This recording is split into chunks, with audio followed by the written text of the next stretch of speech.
L'objectif qu'on avait quand on a fait cette fenêtre, c'était d'arriver à une fenêtre qui permette aux personnes à mobilité réduite d'avoir une ouverture et une fermeture aisée de la fenêtre. Donc en fait, c'est une fenêtre avec un pavé tactile. Donc vous touchez tout simplement la fenêtre, elle se verrouille, se déverrouille et vous avez un indicateur qui permet de voir le verrouillage, déverrouillage et la fenêtre s'ouvre.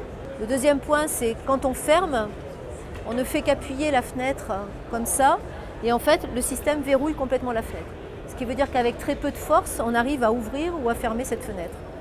L'autre point positif de cette fenêtre, ce qu'on a travaillé, c'est dans le cas d'une coupure électrique. Donc là, ça va l'ouvrir, mais en fait, on a un système d'un carré qui permet en effet de refermer la fenêtre. On peut aussi avoir une télécommande ou un système au doigt, dans le cas par exemple d'hôpitaux où on ne veut pas que les gens ouvrent les fenêtres assez librement, ça peut être géré de cette façon-là.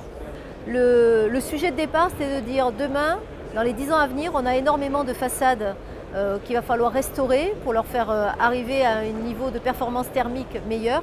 Et donc les panneaux photovoltaïques, pour qu'ils produisent beaucoup, il faut qu'on ait en fait un angle très précis. Et donc on a une façade plissée puisqu'on peut plisser en fonction de l'orientation de la façade et du soleil. Là, elle est verticale, mais selon les cas, ça peut être une façade en horizontale. Et on a aujourd'hui ce process sur 2 sites, un sur notre siège social à Toulouse et un autre sur le siège EDF à Paris. On a plusieurs points de mesure tous les jours, 5 à 6 fois par jour, des températures, des émissions que font et de la production énergétique.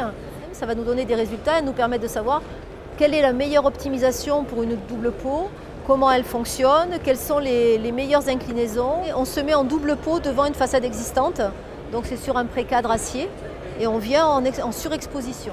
En fait, à terme, c'est de travailler sur des nouvelles façades avec des nouveaux concepts qui correspondent à de la rénovation de façade et pour pouvoir amener à nos clients, à nos architectes, de l'aide sur quelle est la meilleure façon de faire une double pot sur une façade.